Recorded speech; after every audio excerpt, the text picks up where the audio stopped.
Ok.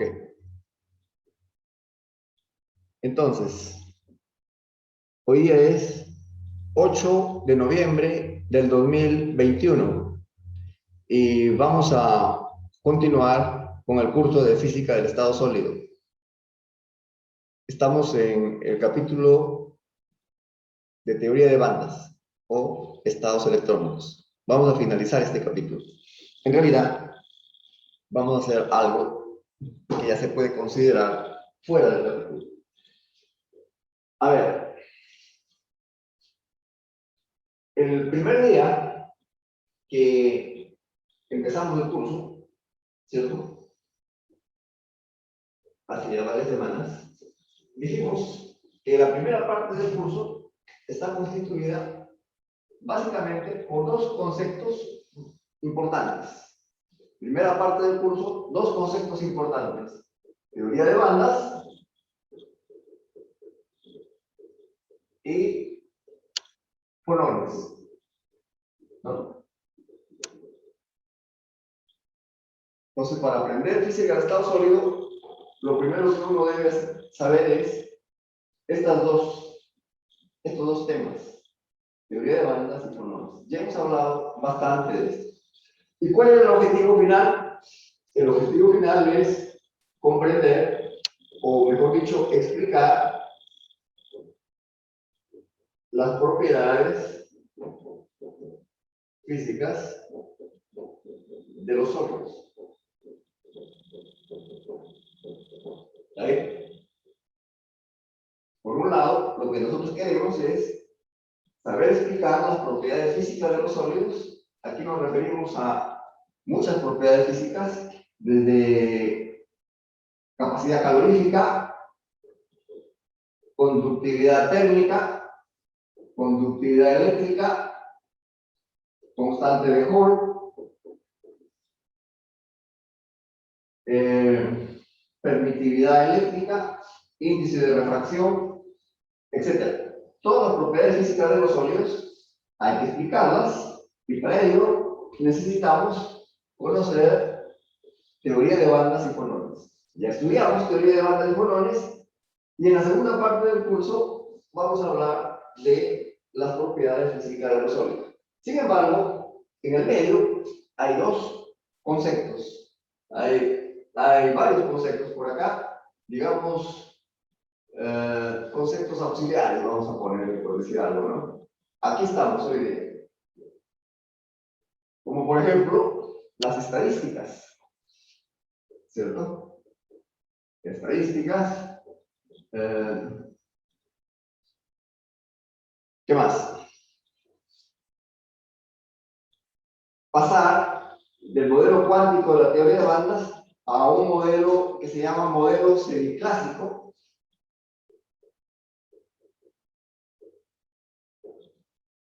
No. Modelo semiclásico del electrón, digamos. ¿No?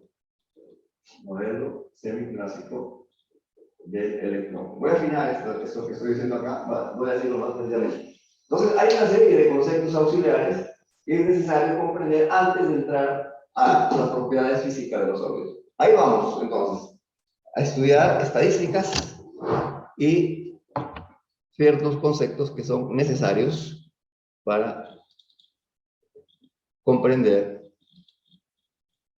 Ya habíamos estudiado la teoría de bandas, ¿cierto?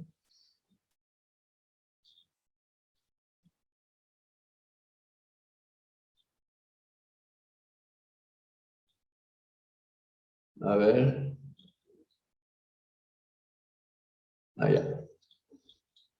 Ahora sí.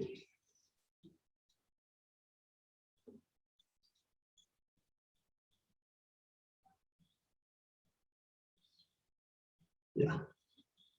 Entonces.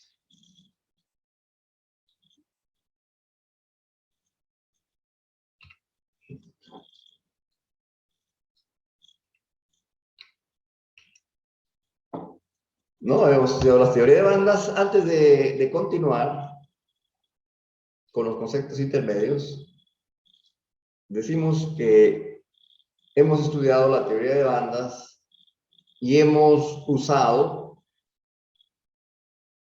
dos modelos, o hasta tres modelos. El modelo de electrones casi libres, el modelo de electrones fuertemente ligados y el modelo de Kronig-Penney.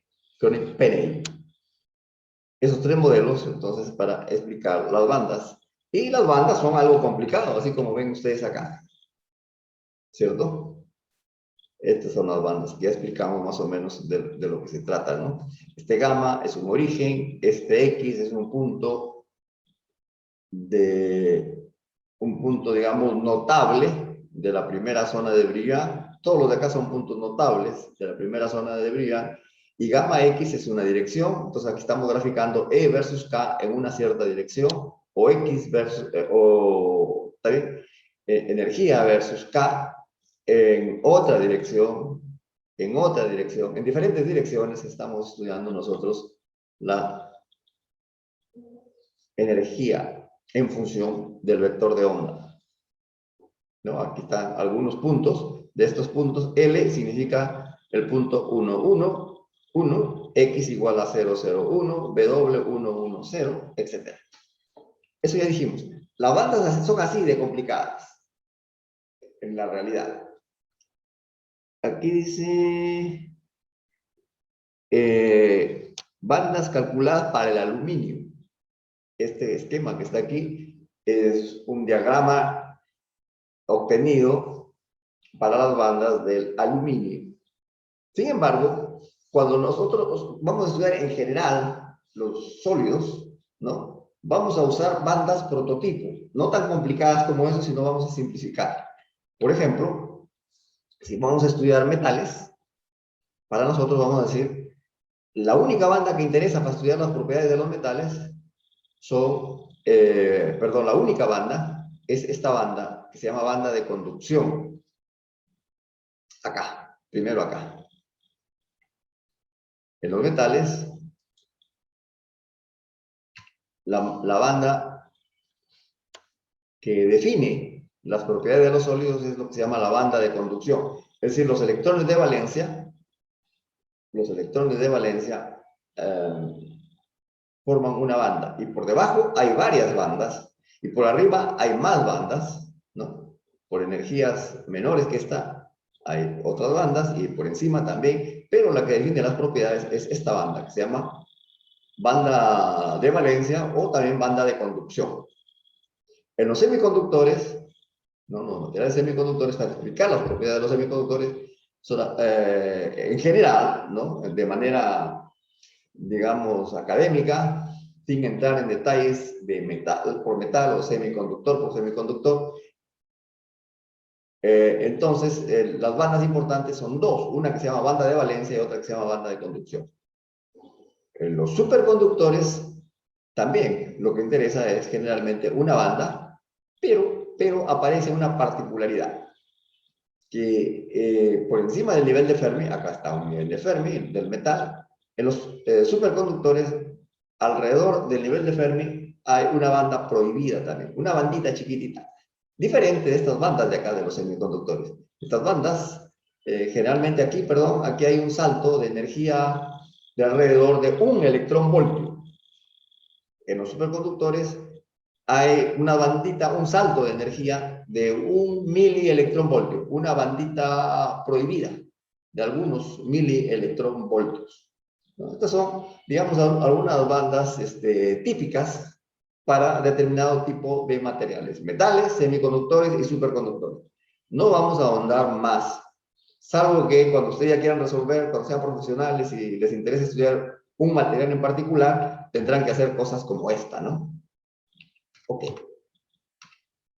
Dicho esto, dejamos ya las bandas y vamos a decir que a 0 grados Kelvin, ¿no? A 0 grados Kelvin, se supone que el conjunto de electrones, como un sistema de electrones, trata de trata de acomodarse con la mínima energía del sistema. Y para eso, todos los electrones están por debajo de este nivel de Fermi. Y todos los estados cuánticos, habidos y por haber, que están por debajo del nivel de Fermi, están ocupados por electrones, ¿cierto? En los semiconductores están ocupados todos los que están en una banda y los que están arriba están desocupados. Y en el superconductor también, por debajo del nivel de Fermi, tenemos que todos los estados están ocupados, ¿no? Cuando estudiemos un poquito de superconductividad vamos a ver que ya no se consideran estados electrónicos, sino estados de parejas de electrones, los famosos pares de Cooper. Ok.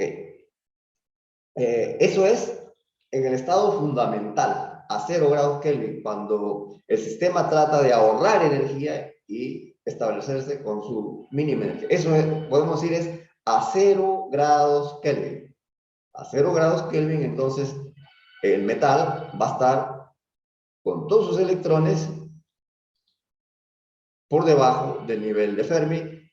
En el semiconductor, la banda de valencia va a estar totalmente llena, y en el superconductor a 0 grados Kelvin, todos los niveles debajo del nivel de Fermi también van a estar ocupados, con la diferencia de que ahora se forman unas partículas que se llaman pares de Cooper.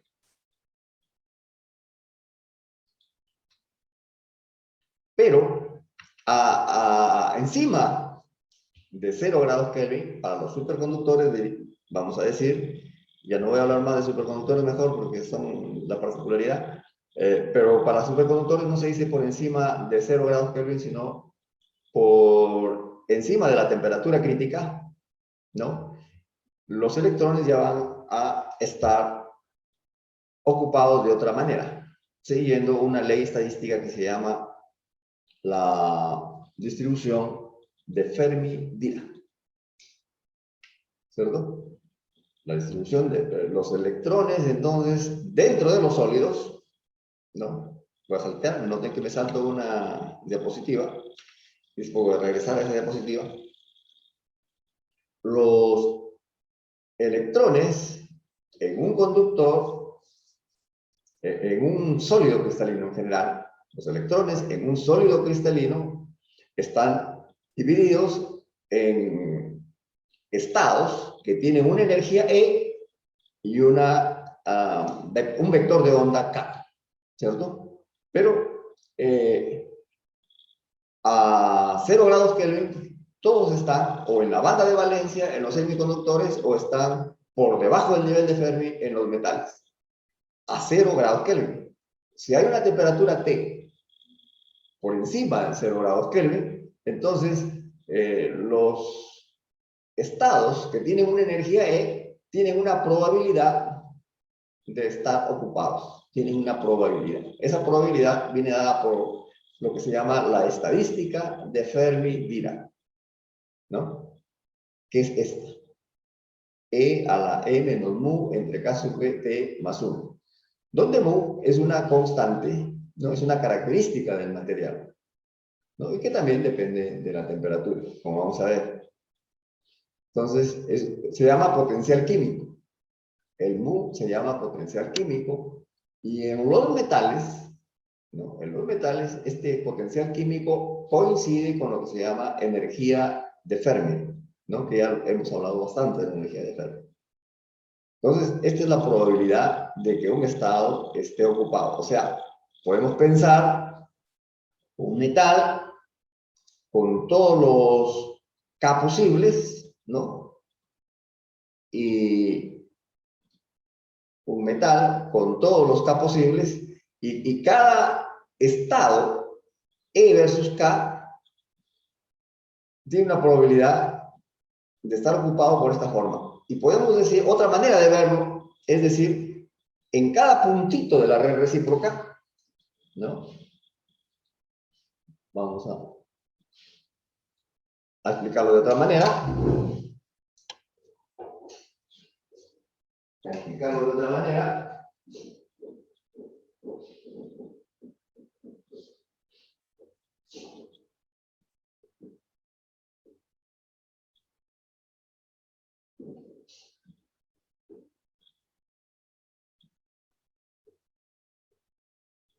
En los metales, por acá está la esfera de Fermi, y acá hay puntitos, y cada puntito representa un estado. A 0 grados Kelvin, todos estos estados están ocupados, ya sabemos, con 2 electrones, uno con spin up y otro con spin down.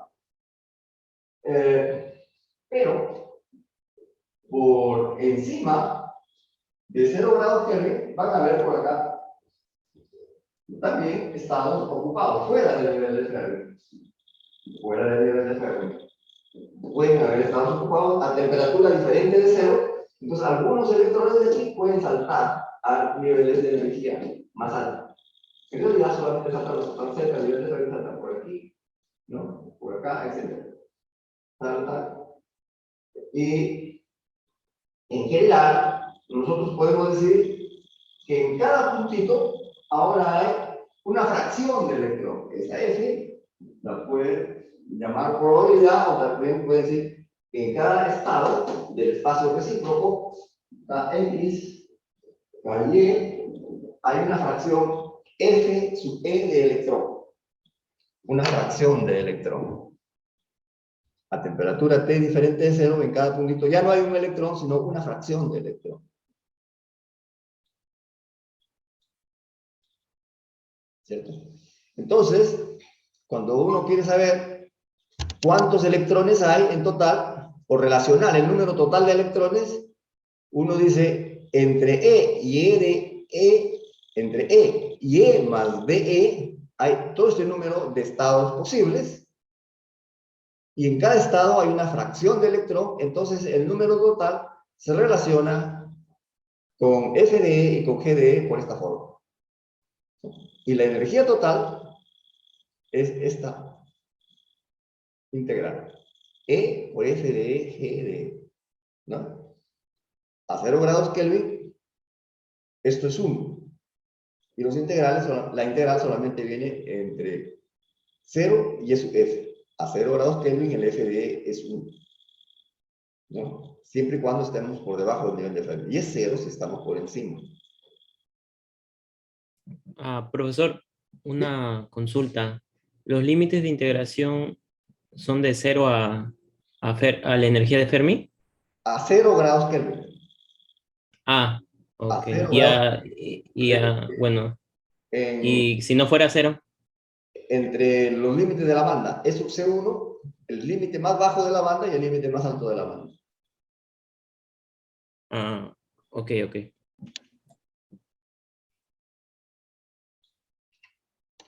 Ya, aquí está esta función que ustedes ven acá. Sí, esta función que ustedes ven aquí, acá está graficada.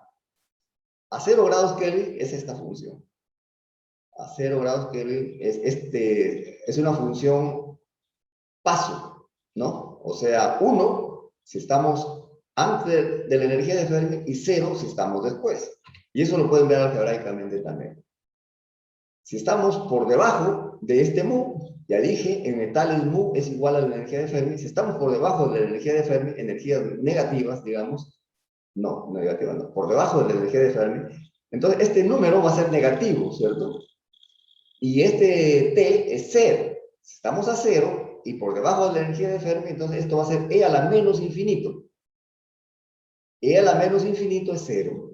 Entonces queda 1 entre 1. Ese es el 1 que está aquí graficado. A 0 grados Kelvin por debajo de la energía de Fermi, la probabilidad es 1. O sea, todos los estados están ocupados. Y a 0 grados Kelvin, otra vez, a 0 grados Kelvin, y si esta energía es mayor que mu, y si esta energía es mayor que mu, entonces y T sigue siendo 0, entonces esto va a ser E a la infinito, a la más infinito. Entonces este 1 no cuenta. 1 entre infinito va a ser 0. Este es el 0. ¿Cierto? Y a temperaturas diferentes de 0 sucede esto, que está aquí. Si es baja temperatura, entonces este sería un gráfico de Fermi-Dirac. Este es un gráfico típico de Fermi-Dirac. Si la temperatura es baja y para temperaturas más altas, vamos a tener este otro gráfico, ¿no? ¿Qué quiere decir? Que estos son los estados que digamos así, se han vaciado, ya no hay acá un electrón necesariamente, pero ahora en energías más altas sí hay un electrón. Antes había cero, ahora sí. O sea, electrones de aquí están pasando para acá. Electrones de toda esta región están pasando ahora para acá. Con estos valores de energía, quiero decir, ¿no? Con estos valores de energía, los electrones pasan con la probabilidad indicada. La distribución de Maxwell-Boltzmann es para partículas clásicas, ¿no? No para electrones, es esta de acá. Constante por E a la menos I sobre K sub T, ¿no? Y también el N va a ser de esta forma, parecido, solamente que ahora, si estamos en física clásica, la función no es necesariamente la de Fermi-Dirac, sino simplemente la de Boltzmann, que está por esta expresión. Y las n, o sea, el número de partículas está relacionado con la densidad de estados por esta fórmula y también la energía total por esta fórmula, ¿cierto? Y ustedes pueden ver que esta función, para temperaturas muy altas, a temperaturas muy altas, esta función se va a convertir en una función de Maxwell-Boltzmann, una distribución de Maxwell-Boltzmann. Esta probabilidad se convierte en una probabilidad de Maxwell. Fermi-Dirac a altas temperaturas se aproxima a Boltzmann. ¿Por qué? Porque a grandes temperaturas este menos mu, que es positivo, y este T, que es alto, ¿no? E a la E menos mu sobre K sub T va a ser mayor que 1, entonces el 1 se puede despreciar, entonces va a quedar esto igualito que esto, pero con los signos cambiados y en el numerador. E a la mu sobre K sub T o E a la menos E sobre K sub T. Ese E a la mu sobre K sub T es una constante, ¿no? Que es como esta constante que está acá en la función de Boltzmann, ¿cierto? Entonces, Fermi-Dirac a altas temperaturas es como si fuera Boltzmann. Ya, dejamos ahí las estadísticas. Ahora, los conceptos más propios de la física del estado sólido para explicar las propiedades térmicas, eléctricas de sólidos, magnéticas también. Entonces, ¿qué era para nosotros el electrón hasta hace un momento?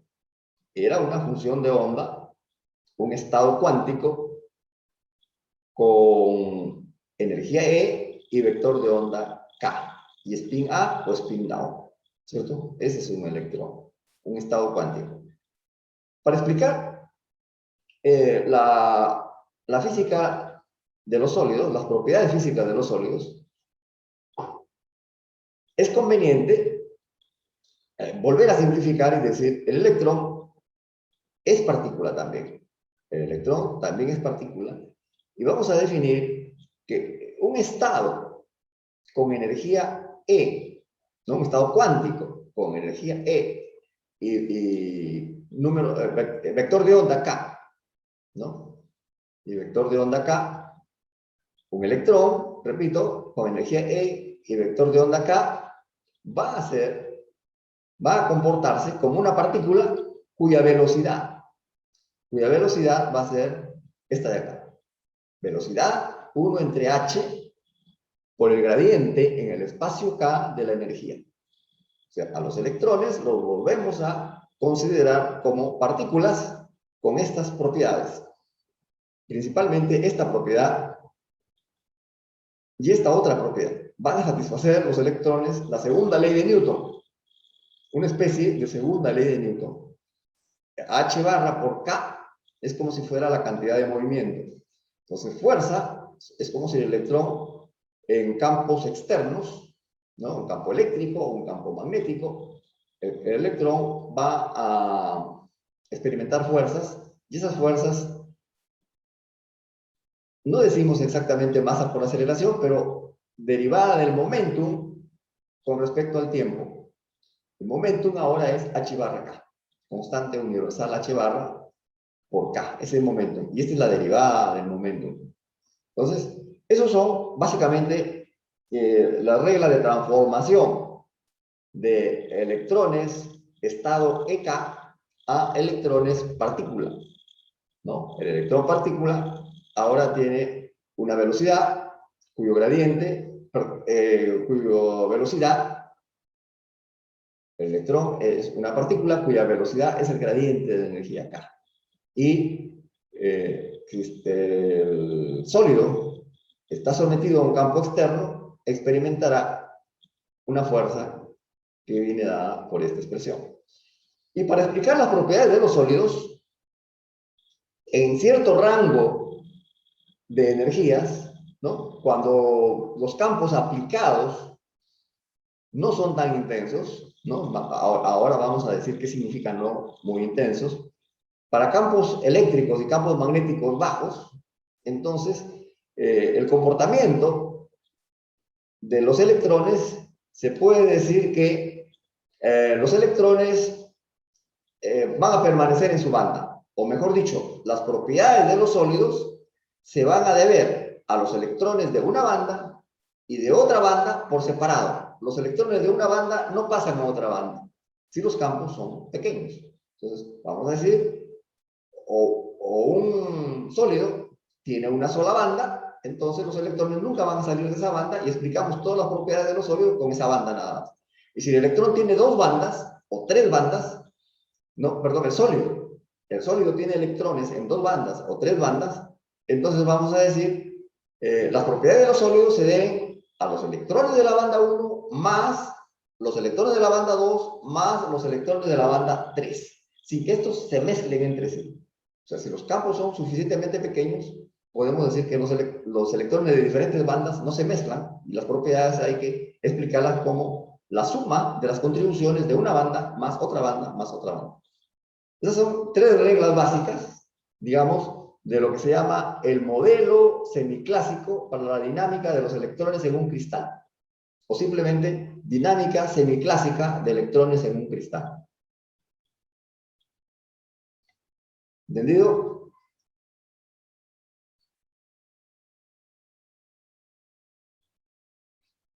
¿Cuáles son? ¿Qué significa campos bajos?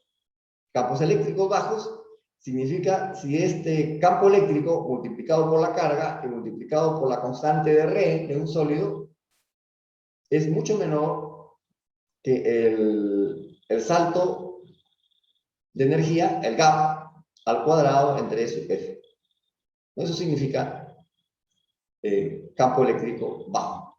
Y campo magnético bajo, en lugar de decir campo magnético, hacemos esta transformación, omega sub C, E, B sobre M. Frecuencia ciclotrónica se llama esta cantidad, como vamos a ver más adelante. Esta cantidad, frecuencia ciclotrónica, EB sobre M, y entonces H barra omega C es una cantidad, digamos, que me va a decir si el campo magnético es bajo o alto. El campo magnético se considerará bajo si esta H barra omega C es menor que esta cociente. Energía de gap al cuadrado entre la energía de Fermi, donde A siempre es el parámetro de Fermi. ¿Entendido? Entonces, estamos preparando el terreno para explicar propiedades eléctricas, propiedades térmicas, propiedades termoeléctricas, entre otras, ¿cierto? Para explicar estas propiedades, entonces lo primero que decimos, vamos a considerar primero que los campos no son tan altos, son suficientemente bajos, y las propiedades del sólido se van a explicar como las propiedades de una banda más las propiedades debidas a otra banda, y así sucesivamente, ¿no? Ahora, vamos a explicar un poquito más en detalle qué significan estas dos reglas, ¿no? Estas dos reglas son una especie de postulados de la dinámica semiclásica de electrones, ¿no? Esto es como un postulado. vamos a ver que tiene su fundamento físico, dos fundamentos físicos, vamos a ver. Primero, ¿qué significa esto? V. Aquí está en forma algebraica. ¿Qué significa? El gradiente de la energía en el espacio K. Si estamos en un sistema, en un sólido unidimensional, las gráficas E, K son así, E versus K. Es una banda típica de E versus K. Entonces, el gradiente, si el problema es unidimensional, el gradiente ya no es gradiente, sino es simplemente la derivada de E con respecto a K, y la velocidad se va a escribir así, ¿no? Eso significa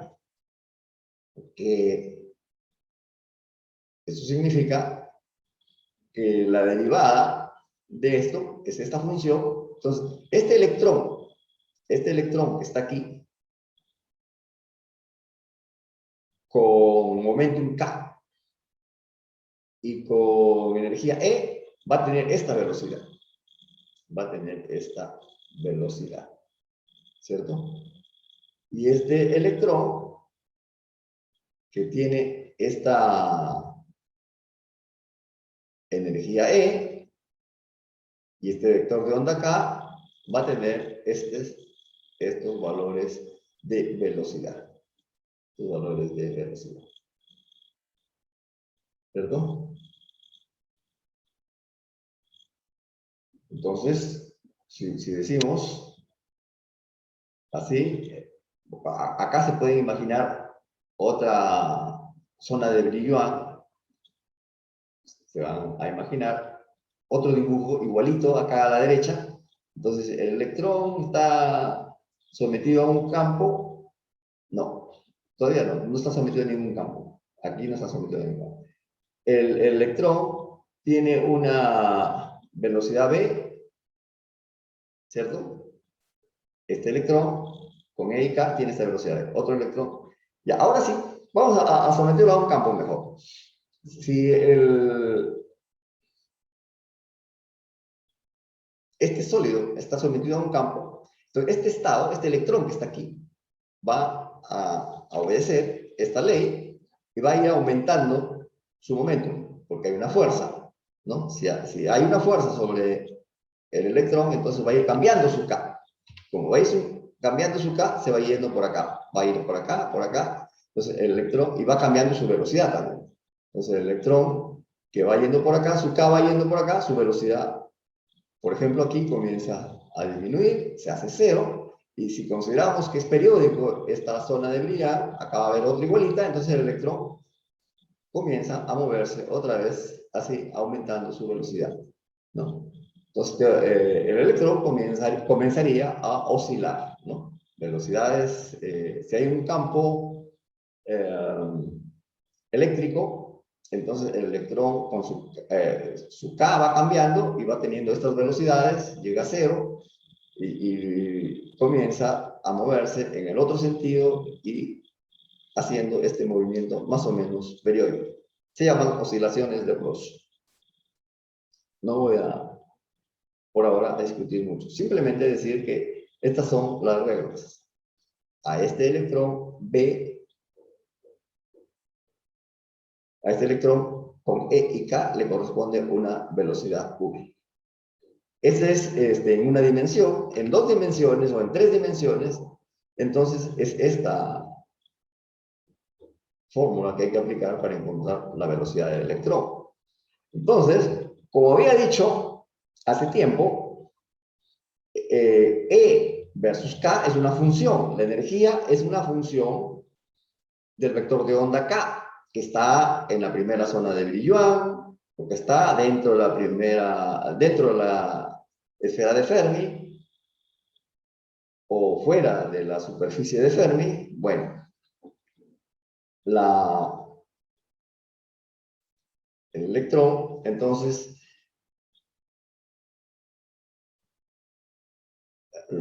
los electrones, mejor dicho, dentro del sólido, están dentro de una superficie de Fermi, que puede ser una esfera, si es que estamos en el modelo de caja vacía, o si estamos en el modelo, ¿no?, considerando ya los efectos del potencial periódico, ¿no?, para pequeños K sigue siendo esfera vacía, pero para K más grande ya tenemos cualquier otro tipo de superficies isoenergéticas. Entonces, los electrones están en superficies isoenergéticas. Más claro, E es una función de K y esa función E versus K se puede representar gráficamente por superficies isoenergéticas. Superficies isoenergéticas. Es como cuando un campo eléctrico en física 3, ustedes lo pueden describir por superficies equipotenciales, ¿no? Y así como el campo eléctrico es un vector, el campo eléctrico es un vector perpendicular a las superficies equipotenciales, en física 3 estoy hablando, en electromagnetismo básico, el vector E es perpendicular a las superficies equipotenciales. Acá el vector V, el vector velocidad del electrón, es perpendicular a las superficies isoenergéticas, ¿no? Esta esfera es una superficie isoenergética, suponiendo que no hay potencial periódico o que estamos muy cerca al fondo de la banda. Entonces, esta es una superficie isoenergética, este electrón, entonces que está en esta superficie isoenergética, tiene una velocidad que es perpendicular a la superficie isoenergética, saliendo, y acá también, perpendicular a la superficie isoenergética. Entonces, si este es un K y este es menos K, entonces las velocidades también son opuestas, ¿cierto? Y son simétricas. B de K es igual a menos V de K. Eso es lo que estamos diciendo ahora.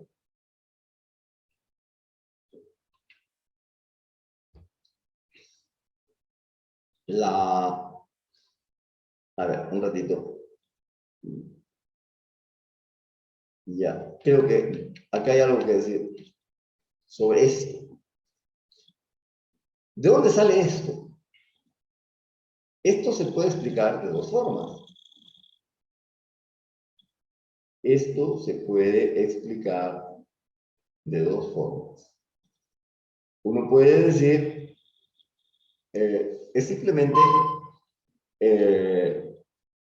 la,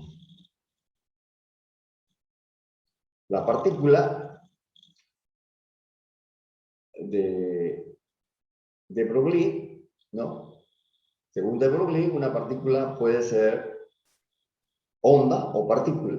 Entonces, para pasar de un modelo corpuscular a un modelo ondulatorio, ¿no? O del modelo ondulatorio al modelo corpuscular, uno dice una onda con una frecuencia W. ¿Están escuchando? Una onda con una frecuencia W le corresponde una velocidad que es la velocidad de grupo de esa onda. La velocidad de grupo. O sea, aquí pueden decir E es h barra omega, dividido entre este h barra, simplemente le queda frecuencia. Omega. La derivada de omega con respecto a K puede llamarse la velocidad de grupo. Entonces, puede uno decir simplemente, ¿por qué, profesor, dice usted que esta función es la velocidad del electrón? ¿Por qué este electrón que está aquí tiene una velocidad así? Bueno, simplemente porque acá era onda y ahora ya lo considero partícula, entonces digo la velocidad de grupo de la onda. La velocidad de grupo de la onda es digamos, la rapidez de ese electrón, de esa partícula. Eso es una manera de decirlo, muy fácil. Y la otra manera de decirlo es que si uno hace mecánica cuántica, esto está en el astro, ¿no? Esta demostración está en el astro. Si uno hace mecánica cuántica y usa el concepto de valor esperado, ¿no? Valor esperado. El valor esperado de P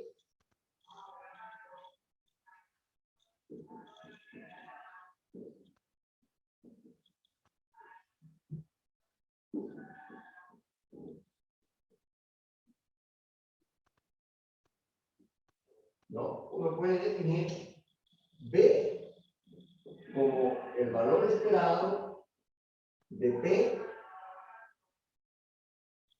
entre N, o sea, de H barra K entre N, o el valor esperado de todo esto, y esto es H barra por la derivada con respecto a X, valor esperado es, pues escribirlo así mejor.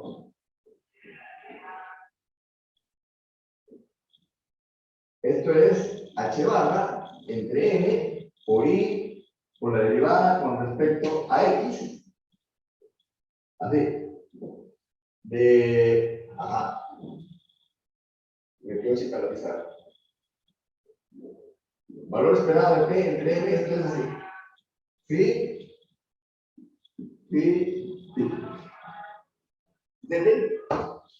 Puede decirse que la velocidad es el valor esperado de P dividido entre N. Y el valor esperado se entiende como todo esto de acá. Donde estas son funciones de Bloch. Funciones de Bloch. Y si uno encuentra este valor esperado, considerando que estas son funciones de Bloch, va a salir justamente H barra por el gradiente de K de E a D. ¿Entienden?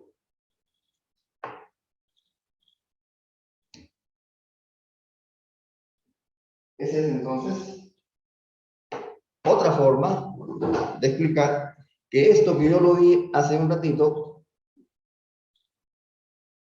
como un postulado, en realidad puede considerarse no un postulado, sino como un resultado de la mecánica cuántica.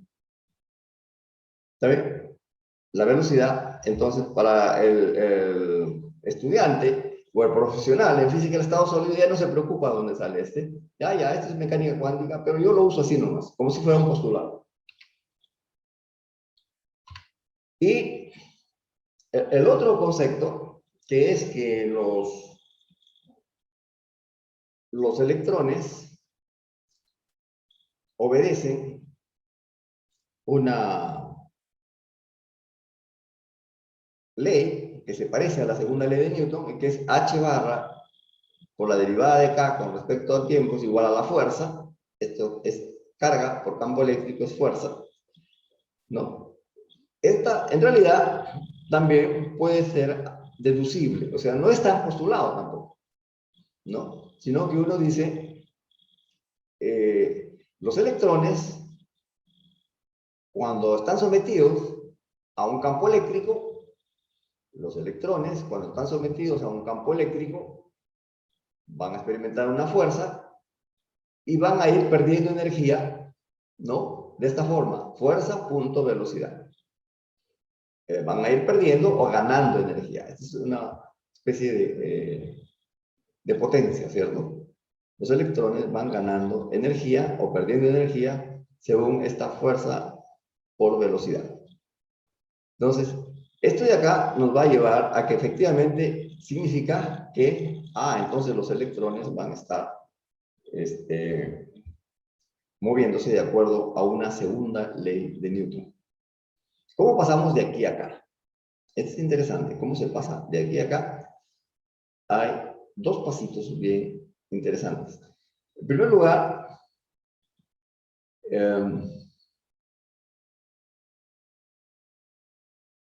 decimos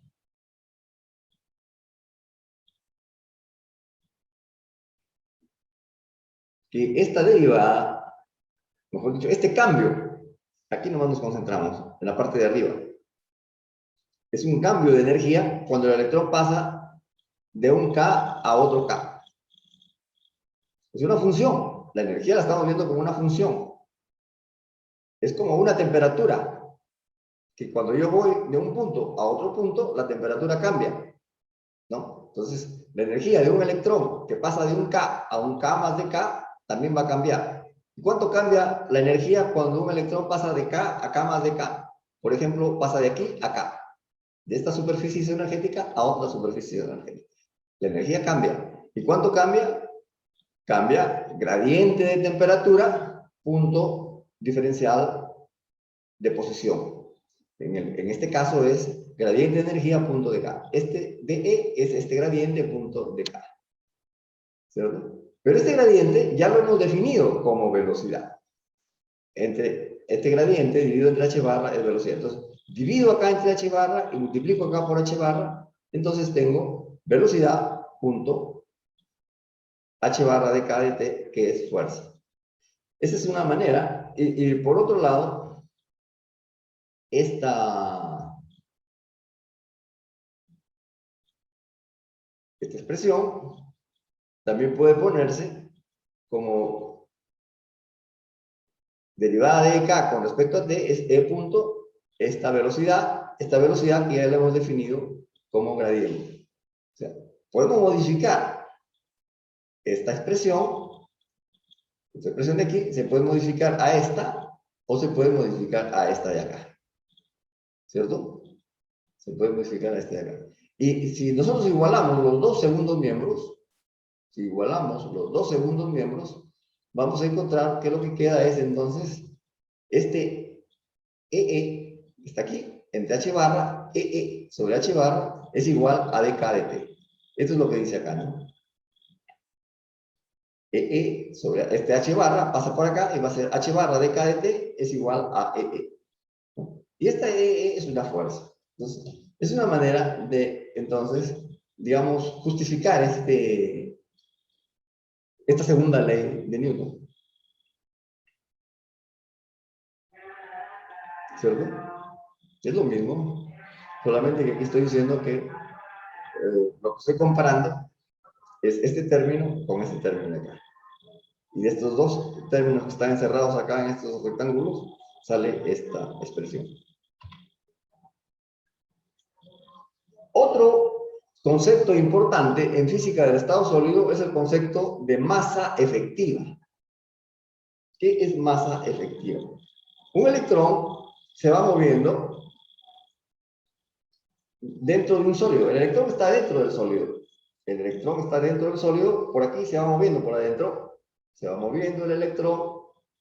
Y cuando yo aplico un campo eléctrico, ¿no? Pongo acá un capacitor, ¿no? Dos placas, una aquí, otra acá, pongo mis dos placas ahí, y entonces hay una fuerza ahora. Los electrones dentro del electrón van a estar sometidos a una fuerza externa. Entonces, pero, digamos así, aparentemente los electrones van a actuar debido a la fuerza aplicada o fuerza externa. Pero en la realidad no están sometidos solamente a la fuerza externa, sino a la fuerza interna. Los electrones van a pasar cerca de los átomos o lejos de los átomos. Entonces, aparte de la fuerza externa, los electrones que están dentro del sólido van a sufrir fuerzas internas, ¿cierto? Van a sufrir fuerzas internas. Entonces,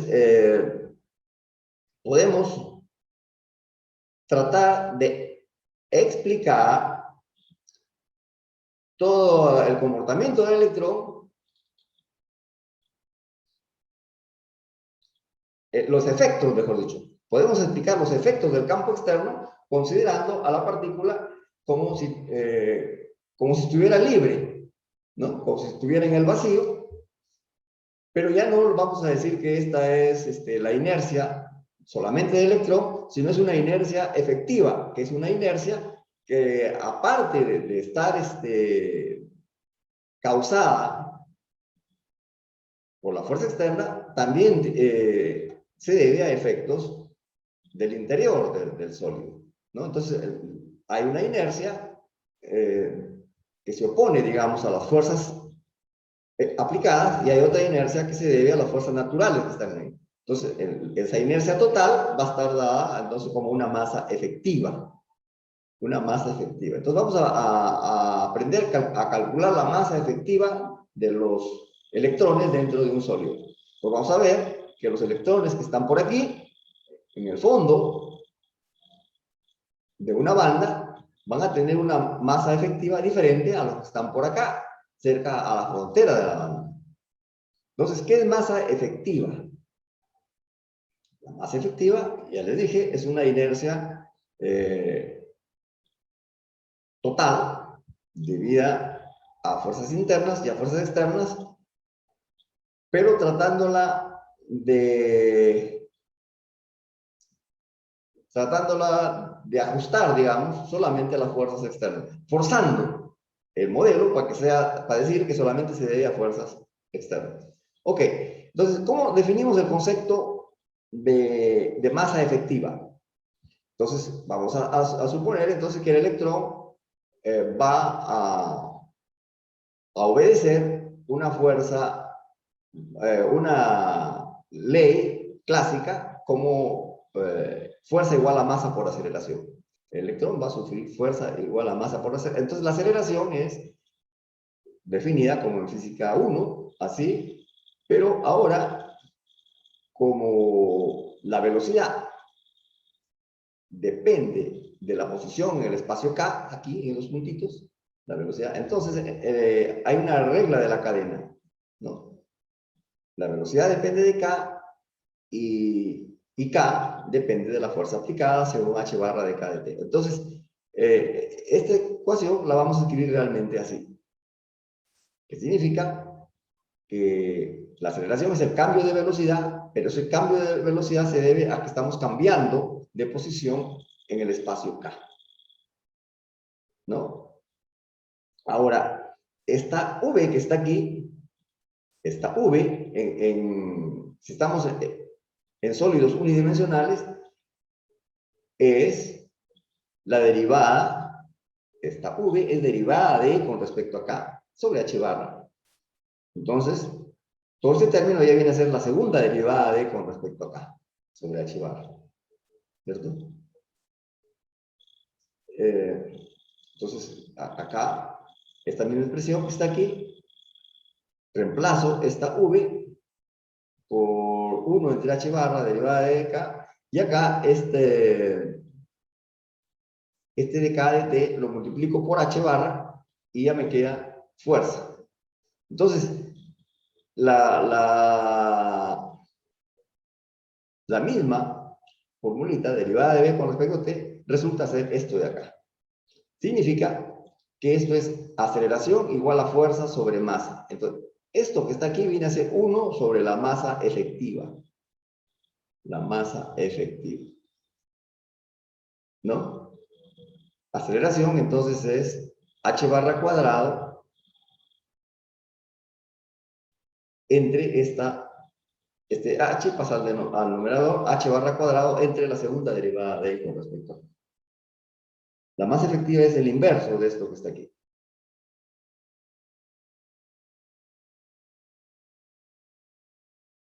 ¿No? Acá, a ver, ¿cómo es aquí? Esta V es derivada de con respecto a K sobre H barra. Derivada de E con respecto a E sobre H barra. Y multiplico. Ya. Hay aquí una pequeña falla algebraica. Aquí todavía no bueno, debía hacer dos pasos, ¿no? Primero, poner dk de t aquí y después recién multiplicar por h y dividir. En realidad aquí debe ser h cuadrado, h barra cuadrado. Aquí falta un h barra cuadrado. Entonces, acá ya está bien.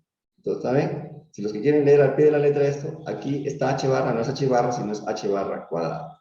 Bueno, pero la masa efectiva es entonces h barra cuadrado entre la segunda derivada. Y acá tenemos un gráfico de energía versus K, ¿no? La primera derivada, ya la hemos visto, que era la velocidad, está por aquí, la primera derivada es esta, y la derivada de esto viene a ser entonces la masa efectiva. Primero, E versus K, velocidad versus K, y segundo, esta de acá es la segunda derivada, ¿no? O sea, aquí hay una zona que se llama zona de inflexión, donde aquí la primera derivada, ¿no? En toda esta zona, la primera derivada es, perdón, la segunda derivada es positiva, y acá la segunda derivada es negativa. Entonces, decimos que acá la masa efectiva es positiva y por acá la masa efectiva es negativa. ¿Qué quiere decir? Que tenemos una fuerza sobre los electrones así, tenemos una fuerza, es decir, el campo eléctrico E es en sentido contrario, la fuerza va a ser hacia la derecha, ¿no? La fuerza va a ser así, ¿está bien? Pero, a pesar de que aquí hay una fuerza para allá, el electrón va a tener una respuesta moviéndose en sentido contrario. Entonces, ¿por qué tiene una masa efectiva negativa? ¿Por qué? Porque aquí hay fenómenos de interferencia entre, se cumple la ley de Bragg por acá, entonces hay una interferencia entre los electrones que van en un sentido y vienen en otro sentido. Esa es una explicación física de por qué cerca de la zona de Brillouin tenemos masas efectivas negativas. Otra característica que hay que ver cuando tenemos diferentes sólidos con diferentes bandas, para comparar un sólido con otra banda, perdón, un sólido con otro sólido, sus bandas, vamos a ver si son estrechas, así como esta, o si son amplias, como esta de acá. Entonces, aquí tenemos una segunda derivada muy rápida, muy grande. La segunda derivada de esto es positiva y es muy grande. Y la segunda derivada de esto acá es muy chiquita, ¿no? Entonces, como la masa efectiva es constante entre segunda derivada, entonces esto que tiene segunda derivada grande tiene una masa pequeña. O sea, cuando las bandas son así estrechas, quiere decir que la masa efectiva es pequeña. Y cuando las bandas son amplias, ¿no? Esta segunda derivada es pequeña, quiere decir que la masa efectiva es muy grande, ¿no? Se habla entonces de electrones ligeros y electrones pesados. En inglés, estos son light electrons y estos son heavy electrons. Entonces, esto es en una dimensión, ¿cierto? ¿Y cómo es la masa efectiva en los sólidos reales, o sea, sólidos tridimensionales? ¿Cómo es la masa efectiva? Se usa el mismo criterio, ¿no? Puede decir que la velocidad del electrón o velocidad del grupo, ¿no? Por definición es esto. Esto es un vector. Mejor dicho, aquí hay tres vectores, ¿cierto? Y componente B sub X, componente B sub Y y componente B sub Z.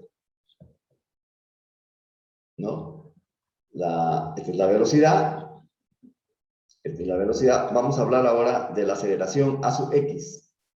La aceleración A sub X va a ser derivada de B sub X con respecto a KX con respecto a T, ¿no? Siguiendo la regla de la cadena, B sub X depende de K sub Y y B sub X también depende de K sub Z. Depende de la posición del electrón dentro de la zona de Brillouin, en el espacio recíproco. Entonces, la velocidad en general debe escribirse así. Pero esto que está aquí, ustedes lo pueden interpretar como un producto escalar de dos vectores. Derivada de B sub X con respecto a KX, derivada de B sub X con respecto a KY y derivada de B sub X con respecto a KZ por el vector de KX con respecto a T, de KY con respecto a T, de KZ. Es un producto escalar. Entonces, este término que está aquí, que es este término que está aquí, se puede escribir como el producto escalar de esta fila por esta columna. Entonces, esta es una parte de la aceleración, una componente de la aceleración. Así como hemos escrito esta componente de la aceleración, podemos escribir las otras dos componentes, la componente Y y la componente Z. Entonces, esta es fuerza, multiplico por H y dividido entre H. Entonces, esto de aquí, multiplicado por la H de arriba, ¿qué cosa es? Es fuerza. Entonces, todo esto que está aquí, toda esta matriz que está aquí, viene a ser 1 sobre M. Este es, en tres dimensiones, todo esto viene a ser la masa efectiva a la menos 1.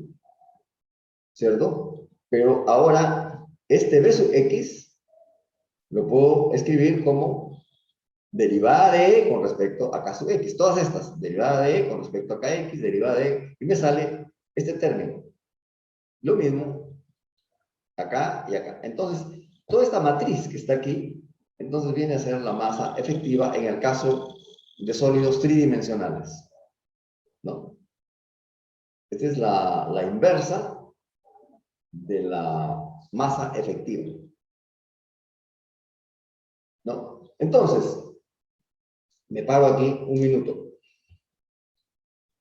En los capítulos anteriores, ya sea en la caja vacía o en el modelo de electrones fuertemente ligados o en el modelo de electrones casi libres, nuestra meta era siempre escribir la función E versus K, que le llamábamos también relación de dispersión.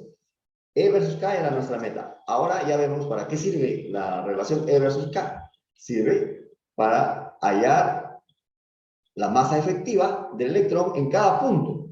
Con esta formulita uno encuentra la masa efectiva de un electrón en cada punto, ¿no? O sea, lo que estamos diciendo es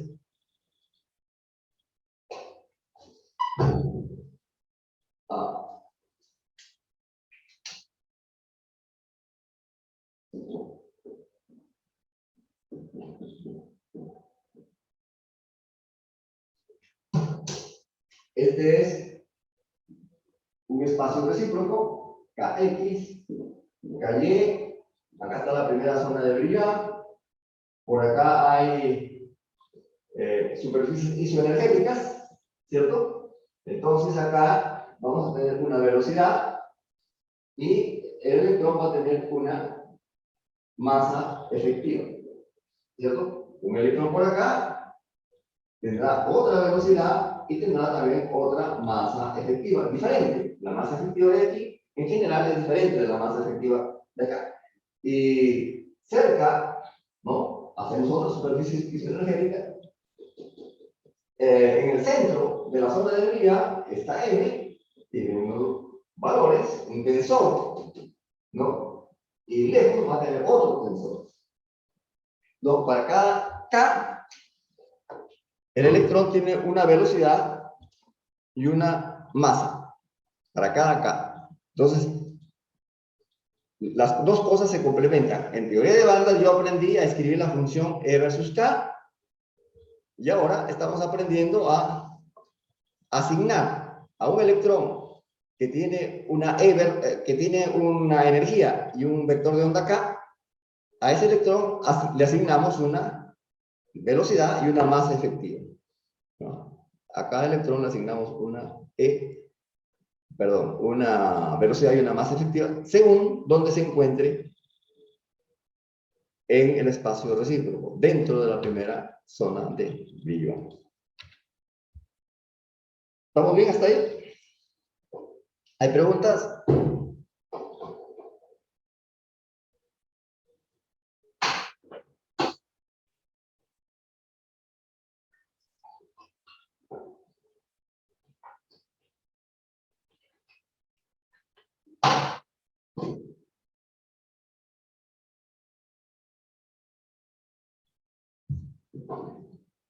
Ahora, Profe, ¿qué interpretación tiene, o lo vamos a ver, que la masa efectiva se haga infinito? Porque creo que se puede hacer infinito.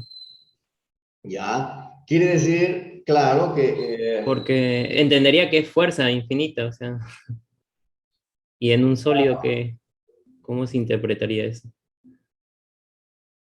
quiere decir que por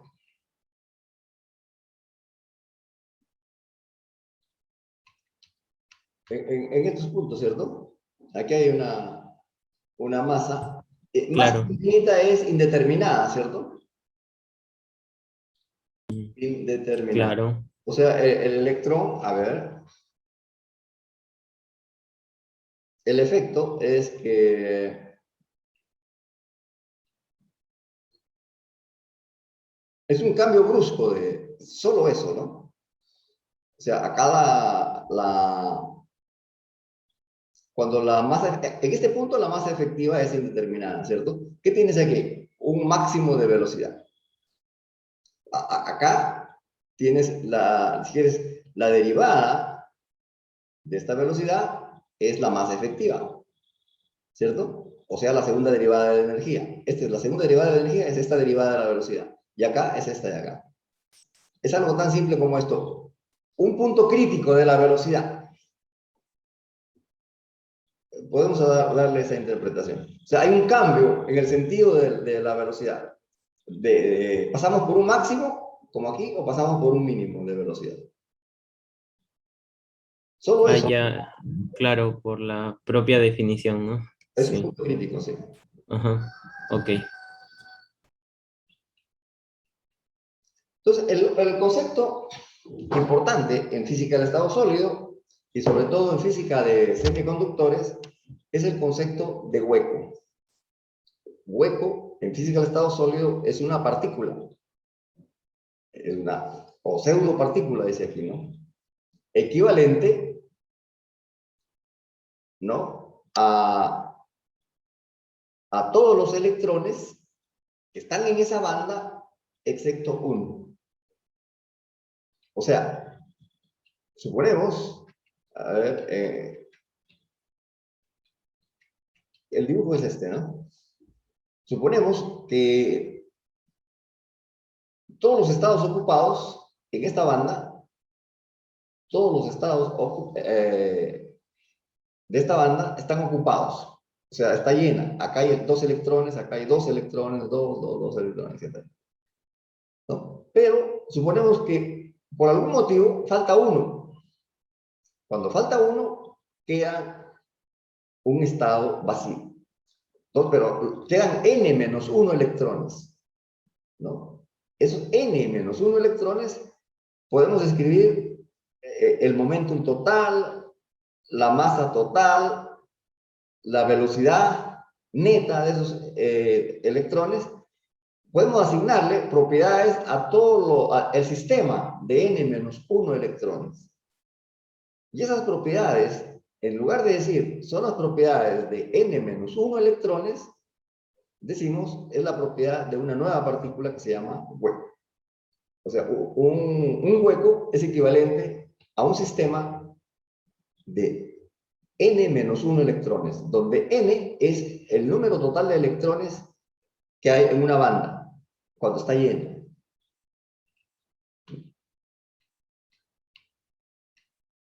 ¿Entendido? Tenemos acá. Esta banda está totalmente llena, pero de repente falta un electrón. Entonces, ¿cuánto es la energía de todo este sistema de electrones? ¿Cuánto es el vector K total de todo este sistema de electrones? ¿Cuánto es la masa efectiva de todo este sistema de electrones? ¿Y cuál es la carga de todo este sistema de electrones? ¿Entendido? Y a las propiedades de todo el sistema de electrones, excepto uno, porque este que está aquí se fue, se le llama hueco. O sea, hueco es una partícula equivalente a todo el sistema de electrones menos uno. Entonces, y las propiedades de las partículas son esto. Si de una banda llena se va un electrón, entonces el K del sistema va a ser menos el K del electrón que se fue, ¿no? Y a eso se le llama el K del hueco. Si mi banda estaba llena y se fue un electrón que estaba en el estado K sub E, entonces la energía de todo el sistema ahora va a ser menos E de K sub E. Y a eso le llamamos la energía del hueco. Y la velocidad de esa partícula que hemos definido con estas dos sentencias anteriores es igual a la velocidad del electrón, y la masa efectiva es la masa efectiva del sistema es menos la masa efectiva del electrón que se fue. Y la carga del hueco es siempre positiva. Estas son 5 propiedades del hueco definido de esta manera. Vamos a ver. Tiene su truco. explicar esto. Esto está explicado en el Quitel cuarta edición, quizás también en la quinta edición. Porque si la banda estuviera llena, es simétrica. Mi dibujo no es perfecto. Mi dibujo no es perfecto, pero más o menos. Entonces, a cada electrón que está aquí le corresponde un electrón acá, si estuviera llena, ¿cierto? ¿Me entienden eso? Sí. Si la banda estuviera llena, por cada electrón que está acá, va a haber un electrón que está acá, por cada electrón que está aquí, va a haber un electrón que está acá, por este electrón. Entonces, yo sumo todos los K, y la suma de todos los K, ¿cuánto va a ser? Cero, ¿cierto? Porque siempre va a haber un K negativo que se suma con un K positivo. K negativo con K positivo. Eso está claro.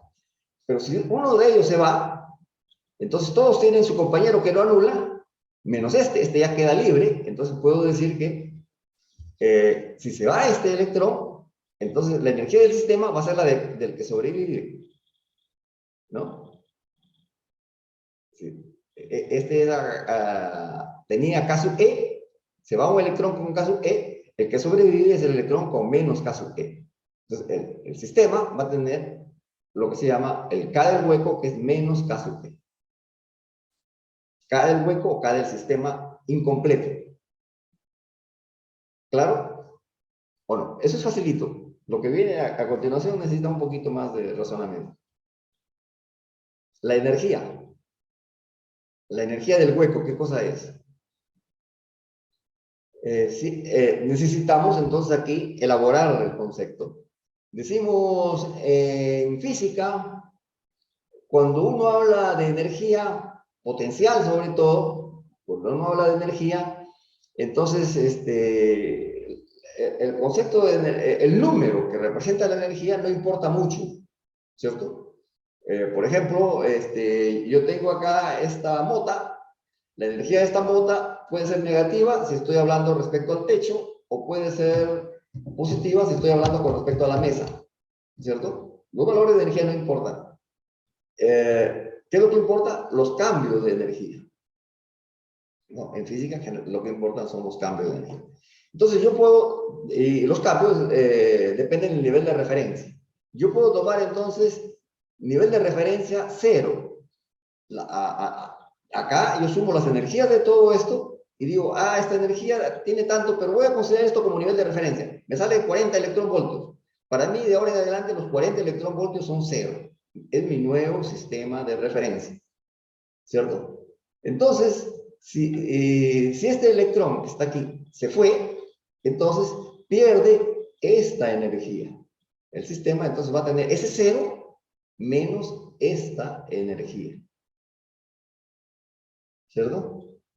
Entonces, el sistema se queda con una energía menor a la que había antes en esta cantidad, en esta cantidad, menos E sub E, que le correspondía al caso E, ¿cierto? Entonces yo digo, la energía del hueco es menos este valor, ¿no? Porque con este valor habíamos admitido que teníamos un nivel de referencia 0, pero ahora, si perdemos este electrón, entonces queda una energía negativa, ¿cierto? Entonces, este electrón, si se va este electrón que está aquí, vamos a tener un caso E, perdón, un caso H, que es menos caso E, que es este de acá, y vamos a tener una energía que es esta que está acá, ¿cierto? Vamos a tener una energía. Entonces, a este sistema, ahora le corre, que ya se llama hueco caso H, ahora va a ser una partícula con caso H, que es todo esto de acá, y es H, que es esto de acá. O sea, lo contrario a este caso E y a este es E, ¿no? Entonces, si este es un sistema de electrones completo, se pierde este electrón, entonces esto es equivalente a un hueco que tiene una energía positiva y un caso H positivo acá. Entonces, pero si ahora el que se va es este, vamos a tener un punto por acá. Entonces, podemos tener un gráfico entonces de energía para hueco a partir de esta banda, que es energía para electrones, podemos tener acá esto de acá. Suponiendo que se va este, ¿qué pasa si se va este de acá? Y podemos llenarla, estos puntos, y me va a salir una banda así. Esta es la banda de energía para los huecos. ¿Está bien? La banda de energía para los huecos. Entonces, ahora los especialistas, en lugar de escribir esto de acá, dicen, ah, yo tengo acá mi banda de energía para electrones. Esta es mi banda de energía para electrones. Y esta es mi banda de energía para huecos. ¿Para qué voy a hacer los dibujos? Solamente, cuando son electrones, bueno, generalmente son dos bandas, ¿no? Digo, acá hay una banda que no lo estoy tocando y acá esta banda donde se pueden escapar algunos electrones y me van a dar huecos. Entonces, esta banda, que son para electrones, la transformo en banda para huecos, sí, escribiendo un nuevo eje de energía, por acá, así. Por acá una flechita, así, y poniendo acá una S-H. De energía para huecos se mide así, como si este fuera un eje positivo. Este mismo dibujo, pero ahora lo rotamos 180 grados. Y en el mismo dibujo se puede escribir una energía para electrones de una banda y una energía para huecos en otra banda. ¿Se entendió? Ahora, hablando de esta banda para huecos, entonces yo digo, ah, ya, esta es una banda de energía para huecos con su S, H y su caso. Le aplico las dos reglas anteriores que yo tenía para obtener la velocidad y la masa efectiva. ¿Cuáles eran esas dos reglas? La primera derivada de E con respecto a K, ¿qué cosa era? La velocidad. Entonces, la primera, entonces yo tomo acá la derivada de esta, en este punto, yo tengo acá una velocidad así, velocidad positiva, ¿cierto? Y acá que tenía, si, este era para electrones. Esto es para electrones, entonces acá que tengo, si trazo la tangente, esa es la velocidad, igualita, ¿cierto? Paralela. Entonces, si aquí la velocidad de este electrón que se fue, este electrón que tenía una velocidad así, positiva, pendiente positiva, acá me va a dar un hueco acá con pendiente positiva. Entonces se dice que la velocidad del hueco es igual a la velocidad del electrón. La velocidad del hueco es igual a la velocidad del electrón. ¿Estamos claros? Del electrón que se fue. La velocidad del hueco es igual a la velocidad del electrón que se fue. ¿Y cuál es la definición de masa efectiva? La masa efectiva tiene que ver con la concavidad, ¿no? Con la segunda derivada, con la concavidad. Entonces, acá, para estos electrones que están por aquí, están en una concavidad negativa, ¿no? Entonces, y acá vamos a tener una concavidad positiva. O sea, la masa efectiva del hueco es menos la masa efectiva de acá, ¿no? Este electrón tiene masa efectiva con cavidad negativa, ¿no? Con cavidad negativa significa masa efectiva negativa. Entonces, pero eso es para los electrones que están en esta banda. Pero los huecos que se forman cuando estos electrones salen van a tener entonces una masa que es menos, o sea, la masa efectiva va a ser positiva. ¿Está claro? Creo que me voy a demorar un poquito. Vamos a este dibujo. Este dibujo es típico de un semiconductor. Esta es una banda de conducción y esto se llama banda de valencia. Entonces, cuando estudiemos las propiedades físicas de un semiconductor que tiene estas dos bandas, decimos, ah, ya, las propiedades de este sólido dependen de dos bandas. De esta banda de electrones y de esta banda de electrones. Pero esta banda de electrones va a estar incompleta. Entonces, por cada electrón que se va aquí, vamos a decir, vamos a tener un hueco, ¿no? Entonces vamos a hacer, esta es la banda de huecos y le hacemos acá una flechita y cuando empezamos a escribir, para estos electrones que estaban acá, les escribo una energía de huecos y es una banda. Entonces, estos electrones que están aquí van a tener dos propiedades. La masa efectiva de estos electrones va a ser el negativo de la masa efectiva de los electrones que habían y que se fueron. Entonces, los electrones que estaban aquí y que se fueron tenían una masa efectiva negativa, porque cuando considerábamos electrones, su energía positiva era esta. Y entonces esta concavidad es negativa. Pero cuando lo consideramos huecos, el positivo es así. ¿Está bien? El positivo es así. Y entonces estos electrones van a tener una masa efectiva positiva. Los huecos tienen una masa efectiva, los huecos acá tienen una masa efectiva positiva, igual que estos de acá. Estos dos electrones también tienen una masa efectiva positiva. Vamos a volver a eso en algún momento. Entonces, esas son las propiedades del hueco. Y eso es lo que significa un hueco entonces, ¿no? Una partícula equivalente a todos los electrones de una banda de valencia menos 1. Y la carga del electrón es positiva. Perdón, la carga del hueco es positiva. ¿Qué significa que la carga del hueco es positiva? ¿Por qué decimos que la carga del hueco es positiva? Entonces vamos al dibujo. Entonces, nos fijamos en este dibujo.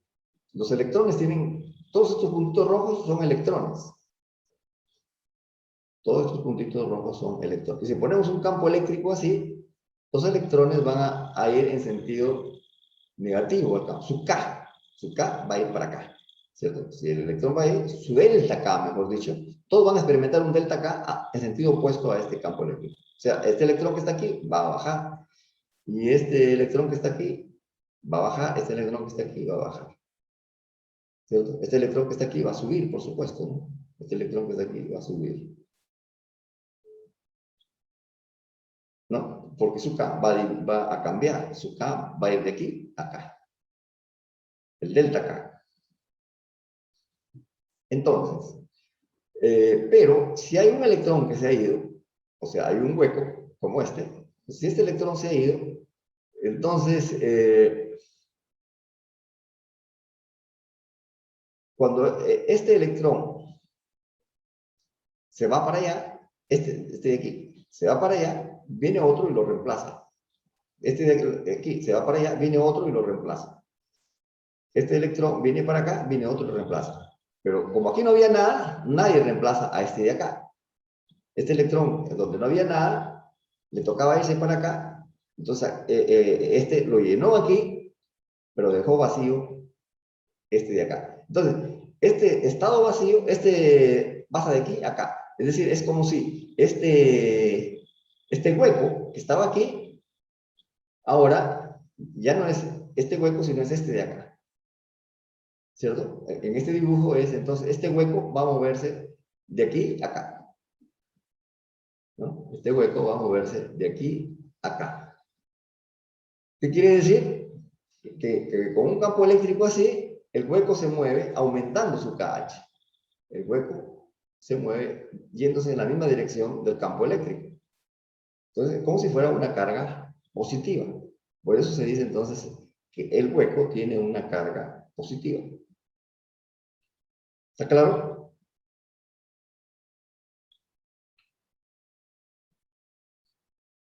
Acá tenemos diferentes formas de expresar las bandas, ¿no? Según sus propiedades eléctricas. Este es un conductor, como ya les dije, una banda semillena, ¿no? Si es un semiconductor, tiene una banda de valencia totalmente llena y la siguiente está totalmente vacía. Lo mismo en los aislantes, una banda totalmente llena, pero la siguiente totalmente vacía. La diferencia entre el aislante y el semiconductor es que este gap es del orden de unas décimas de electronvoltio y esto es unos 5 o 10 electronvoltios. Es una diferencia cuantitativa. El gap en los aislantes es mucho más grande. Entonces, por un cambio de temperatura, los electrones en el semiconductor pueden pasar de la banda de valencia a la banda de conducción, pero no pueden pasar en el aislante. La energía es demasiado grande, no pueden llegar a la siguiente banda. Y hay varios esquemas, según el libro que uno vea, para las bandas. Otra vez repetimos acá, un aislante, un metal, un semimetal, donde hay acá algunos huecos y acá algunos electrones en la banda siguiente, parecido a lo que hay en el semiconductor, ¿no? Hay diferentes tipos de semiconductor además, ¿no? O esta, ¿no? Aislante, porque esto es grande, o semiconductor también, semimetal, porque hay acá algunos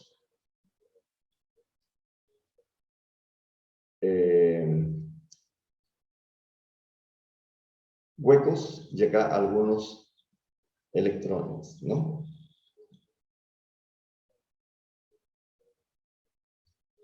Y este es un semimetal. No sé si aquí debería ser metal o si. En realidad, al aluminio se considera un metal y es más o menos así como esto, ¿no? El aluminio, esta es una banda parecida a las bandas del aluminio. Y este es un metal parecido más bien al sodio o a los materiales monovalentes. En general, los metales divalentes o trivalentes pueden tener una banda así como esto. El nivel de Fermi, ¿no? Como ya hemos visto, el nivel de Fermi puede, mejor dicho, la superficie de Fermi puede tener partes en una banda y en otra banda, ¿no? En una zona de Brillouin, esto de acá es otra zona de Brillouin, ¿no? Normalmente esto debería ir por acá, ¿no? Esto de acá debería ser la continuación de esto de acá, pero se pasó acá a la misma, a la primera zona de Brillouin, entonces primera zona de Brillouin. A ver, yo creo que, a ver cómo estamos de tiempo. Es temprano, entonces tenemos el siguiente problema. Vamos a terminar el siguiente problema. Un problema, digamos, más o menos cuantitativo.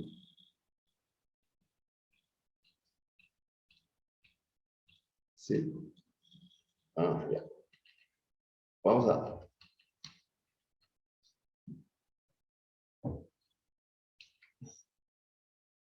Consideremos un sólido cristalino que tiene dos bandas.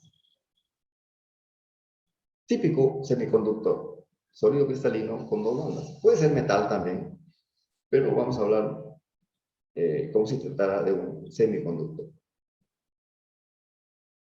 Ya les dije, las bandas son complicadas, pero estamos aquí hablando esquemáticamente. Entonces, estas bandas, ¿no? A ver, por si acaso, por si acaso. ¿Por qué dibujo una banda con la parábola hacia arriba y una banda con la parábola hacia abajo? Vamos a detenernos y vamos a dejarles con el menor número de dudas posible.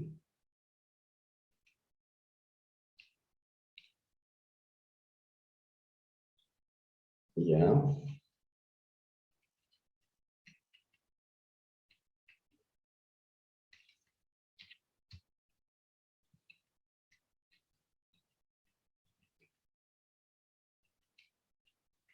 ¿Cuál dibujo?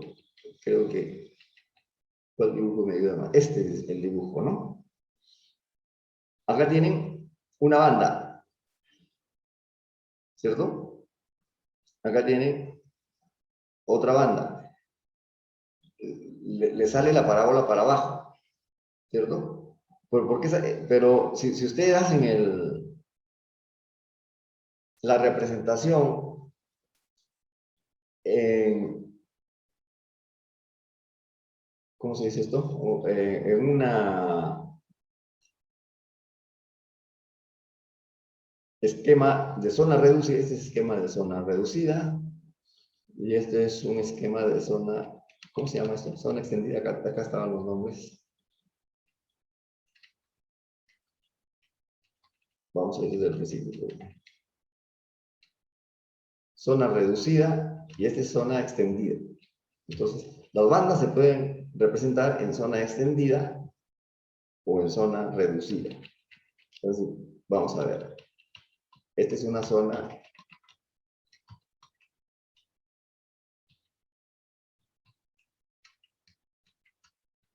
por el dibujito que quería discutir. No está. El dibujito. Todavía no, ¿no? El dibujito es este dibujo. Consideremos que este es un esquema de bandas más completo, digamos. Todas las bandas están aquí, ¿no? Esta es una banda en zona, esta azul, en zona extendida. Toda la parábola, toda la parábola grande es en zona extendida. Pero es la misma estructura de bandas, pero ahora expresada solamente en la primera zona de Debye, y eso se llama zona reducida, ¿no? Entonces, por eso es que salen las parábolas hacia abajo. Entonces, en los metales a veces podemos decir, entonces los metales solamente tienen esta banda, si quieren, o esta banda de acá. Esta es la que se llena en los metales, ¿cierto? Y en los semiconductores hay electrones en dos bandas que definen las propiedades. Los electrones importantes para explicar las propiedades de un semiconductor son dos bandas, una de este tipo y otra de este tipo, ¿no? A esto se le llama una banda de valencia y a esto se le llama banda de conducción, ¿no? Lo que quería que se fijaran solamente de dónde sale que unas son parábolas hacia abajo y otras parábolas hacia arriba. Acá son electrones y acá son electrones también. Pero cuando se van un electrón de aquí a acá, entonces mejor digo, a este ya no lo voy a considerar como banda de electrones, sino como banda de huecos. Y como son banda de huecos, ahora le pongo que este eje, E, que era positivo para allá, para esta bandita que está aquí, el eje positivo es para abajo, ¿no? Y este cero puede cambiar. Este cero lo puedo poner en medio de acá. Redefino un cero de energía. Entonces, ahora ya saben por qué hay bandas, parábolas hacia arriba y parábolas hacia abajo, ¿cierto? Son dos tipos diferentes de bandas, nada más, que aparecen naturalmente. Entonces, voy a considerar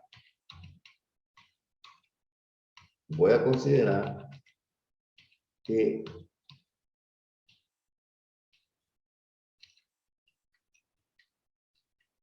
¿dónde estoy? De aquí. Voy a considerar que tengo una banda de conducción y una banda de valencia. Pero me interesa solamente esta parte, que está lejos de la frontera de zona. Acá también estoy lejos, la frontera de zona está por acá. Entonces son parábolas. Entonces estos electrones se comportan como si estuvieran en caja vacía. Parábola perfecta significa caja vacía. Y estas partículas de gas, que son electrones, también se comportan así. Pero en lugar de hablar electrones acá, hablamos de huecos y por eso ponemos acá una energía para huecos, la flechita hacia abajo. Y también se comportan como si fueran electrones, pero ahora por acá está el positivo. La representación es inversa. Entonces, a temperatura cero, ¿no? Acá no hay ningún electrón y aquí están todos los electrones, ¿no? Solamente hay electrones acá. Pero como hay electrones, y esto yo quiero que represente huecos, acá no hay huecos. A 0 grados Kelvin, 0 huecos, 0 electrones. ¿Está bien? A 0 grados Kelvin, todos los electrones están acá, entonces acá no hay huecos. Y tampoco acá. Hay electrones. Acá no hay electrones y acá no hay huecos.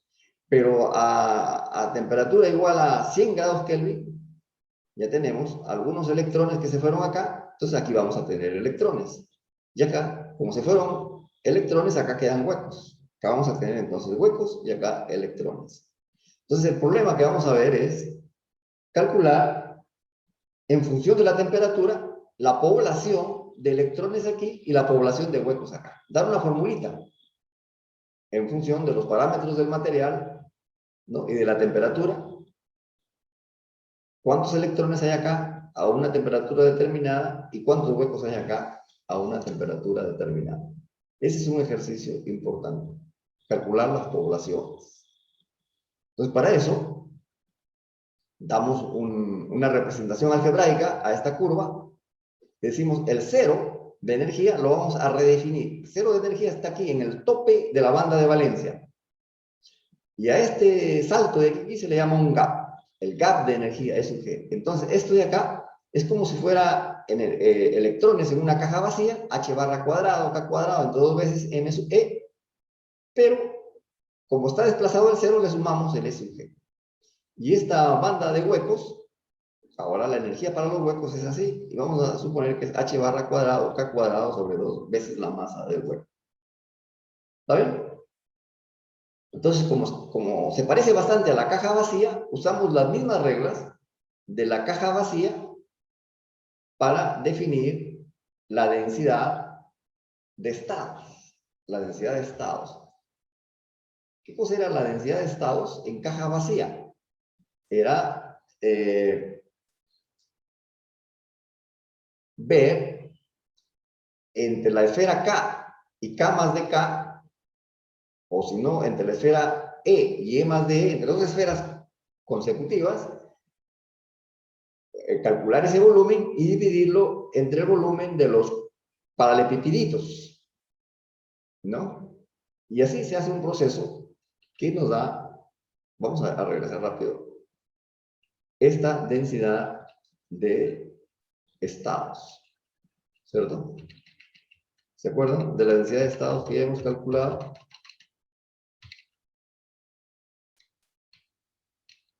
Aquí está. El proceso es este, ¿no? Calculamos este volumen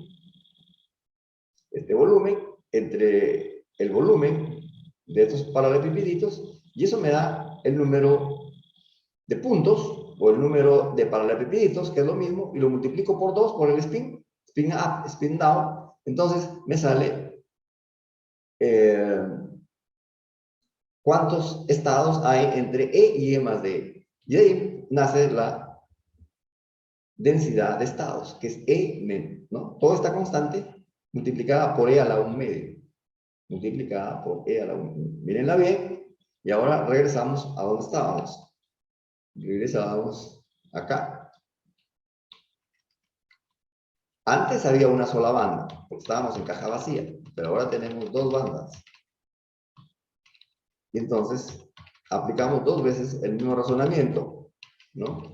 Aplicamos 2 veces el mismo razonamiento. Y para esta de acá, no, aplicando el razonamiento a esta banda, vamos a tener una densidad de estados, ¿no? Sería E a la 1 medio si aquí fuera el 0, pero el 0 está más abajo. Entonces es E menos E sub G. ¿Cierto? Es lo mismo que habíamos visto antes, pero es la densidad de estados. Creo que falta una B de volumen. O sea, esta es densidad de estados, es el número de estados por unidad de energía por unidad de volumen, ¿no? O sea, se está suponiendo aquí que el volumen es 1. En la fórmula anterior había una V por acá, de volumen, V de volumen. Y lo mismo, esta se parece más a la que hemos visto antes, ¿no? Todo proporcional a E, porque aquí está el 0, y consideramos que de aquí a acá es positivo. Entonces, ¿qué les dije cuál era el problema que estábamos interesados en resolver? Estábamos interesados en resolver a una temperatura T, ¿cuántos electrones hay acá? ¿Y cuántos electrones hay acá? Por unidad de volumen, ¿no? La concentración de electrones aquí y la concentración de electrones acá. Mejor dicho, concentración de huecos aquí y concentración de electrones acá. A la concentración de electrones aquí le vamos a llamar N minúscula y la concentración de huecos acá la vamos a llamar P minúscula, ¿no? ¿Cómo se calcula la concentración? Ya tenemos la densidad de estados, ¿no? Esto me sirvió solamente para calcular la densidad de estados. Entonces, voy a calcular ahora la concentración de electrones por esta fórmula. Profe, una consulta con la diapositiva anterior. la energía de la banda de valencia, el que tiene la masa efectiva de los huecos, ¿no es negativo? No. A ver. Pero la masa, La masa efectiva, a ver, es escúchame. negativo. Bueno, La masa efectiva de los electrones que están aquí. O sea, si esta flecha no estuviera aquí, hubiera una sola, todos son electrones. Entonces, la energía de los electrones se mide según esta dirección, positivo para allá. En ese caso, estos electrones tendrían energía negativa. ¿Entiendes? Estos electrones que están acá. Pero yo no quiero hablar de esos electrones, sino quiero saber cuando los electrones se van, quedan huecos. Estoy hablando ahora de los huecos. Y cuando hablo de huecos, ya esto de acá es positivo. Esta energía de aquí para acá es positiva para huecos y de aquí para allá es positiva para electrones. Esta dirección, positiva para electrones, y esta dirección, en esta parábola de arriba, yo estudio a los electrones y digo, su energía de los electrones acá es positiva. Y en esta parábola de acá, estudio la energía de los huecos y digo, la energía de los huecos para acá es positiva. Entonces, la velocidad en la tangente y la más efectiva son las curvaturas. Y la curvatura acá es positiva y acá es positiva. O sea, los huecos tienen masa efectiva positiva.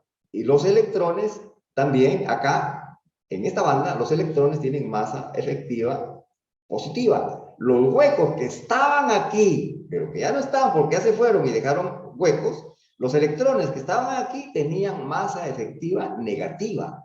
Los electrones que estaban aquí, pero ahora son huecos. Los huecos tienen masa efectiva positiva. ya, ya, claro, y eso explica el negativo, ya. Ok, ok. O sea, se anula.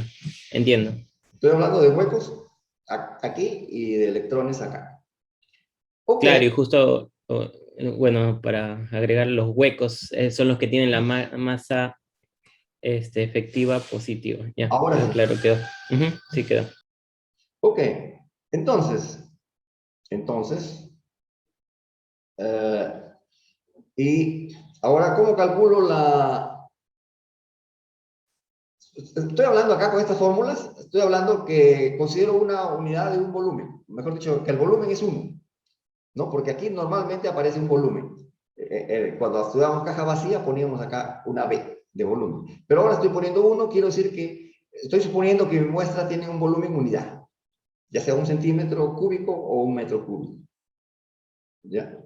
Entonces, cuando digo N, digo número de electrones por unidad de volumen. Y acá también, número de huecos por unidad de volumen, de muestra. ¿Cierto? Y voy a calcularlo. DE es el número de estados, ¿no? El número de estados que hay. Y FDE es la fracción de electrón que hay en cada estado. Hablando de esta banda, fracción de electrón. Y si yo hablo de esta banda de acá, digo fracción de hueco. Entonces, la concentración de huecos en la banda de valencia es esto, y la concentración de electrones es esto de acá, ¿no? Eso son fórmulas que yo mencioné antes, cuando estaba hablando todavía de Fermi-Dirac. Esta FDE, estrictamente hablando, es Fermi-Dirac, ¿cierto? Acá tenemos dos gráficos, o tres si quieren, estas son las bandas. Este es el límite inferior de la banda de conducción, límite superior, lo mismo para las bandas. Y esta es la distribución Fermi-Dirac, ¿no? En este espacio, este es el gap. Acá no hay ningún estado posible. Acá no hay ningún estado. Por ahora, después vamos a ver que hay otro tipo de estados, ¿no? Por ahora, vamos a imaginar que no hay ningún estado aquí, entonces solamente hay estados por acá y acá. Este es el gap. Acá está prohibido que haya por aquí electrones. Entonces, esta es la Fermi-Dirac. Fermi-Dirac, para esto, probabilidad, digamos, la función probabilidad, que ya le hemos dibujado, ¿no? Y acá, esta es la densidad de estados. Hay que multiplicar esta función, Fermi-Dirac, por esta función densidad de estados, ¿no? Para encontrar la concentración. ¿En qué límites integrales? Entre este límite de la banda hasta este límite. Y acá entre este límite y este límite de acá, ¿no? Lo que les decía antes. No se mezclan los electrones ni las bandas. Una vez que ya estamos a una temperatura fija, el campo eléctrico que va a actuar sobre ellos no los excita de una banda a otra banda, se mantienen constantes. Solamente depende de la temperatura. La concentración que hay aquí depende de la temperatura, y la temperatura se debe a que esta Fermi-Dirac depende de la temperatura. Entonces, ¿cómo calculamos este n?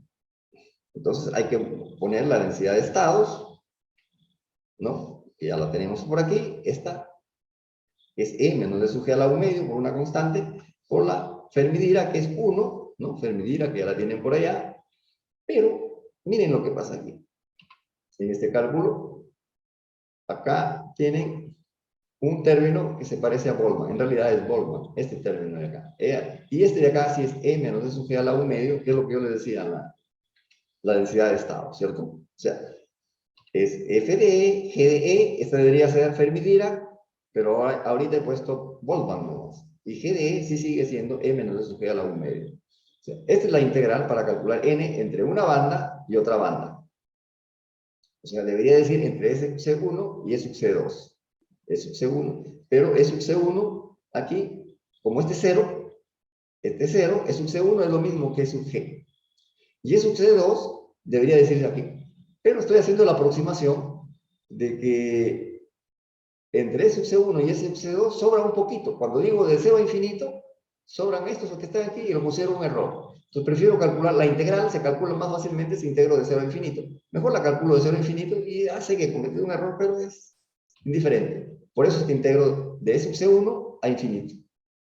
¿Entienden? Entonces, lo que tienen que entender es que uno he hecho ese cambio de E sub C1 en lugar a E sub C2 y pongo E sub G hasta infinito. Y el otro cambio es que ya no pongo Fermi-Dirac, sino he puesto de frente Boltzmann. ¿Por qué? Porque estoy suponiendo ahora, la explicación es que esta energía de aquí a acá, ¿no? Este salto, el gap es muy grande, mejor dicho, esta distancia, mu pueden llamarle acá, este es mu.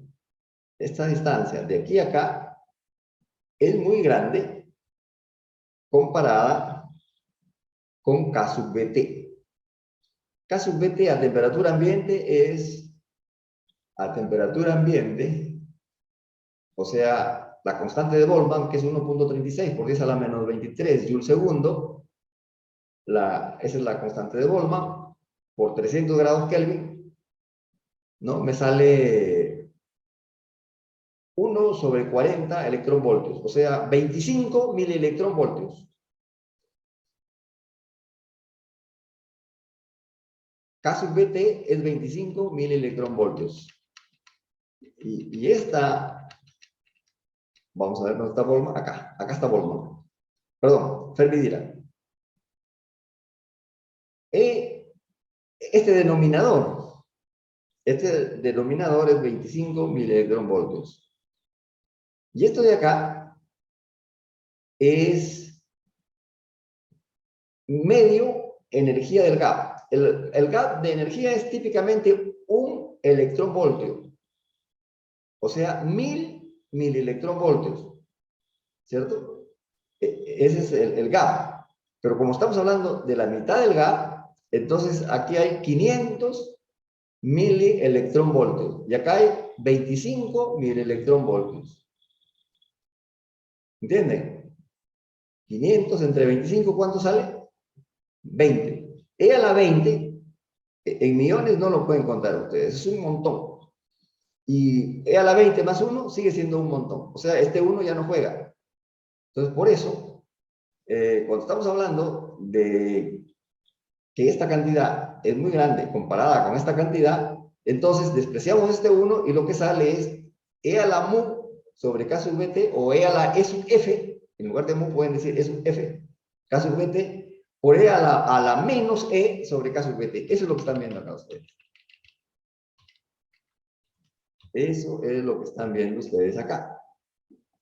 E a la F E a la E sub Fk sub Bt, que es una constante, porque voy a integrar sobre energías, y acá E a la menos E. O sea, esto es Boltzmann ya. Todo esto con todo esto es Boltzmann. Y la constante. Entonces lo que hay que integrar es esto de aquí. Y cuando haces el cambio de variable, E menos E sub G igual a X a la 1 medio, ¿no? Entonces, te va a salir esta integral, y esta integral la puedes encontrar o la puedes efectuar por métodos matemáticos de la física 1 y te da esto de acá. O sea, toda esta integral te da este valor de el número de electrones por unidad de volumen, concentración de electrones según la temperatura. La más efectiva, ¿de qué depende? De las bandas, o sea, depende del material. Esta K sub B y esta H barra son constantes universales.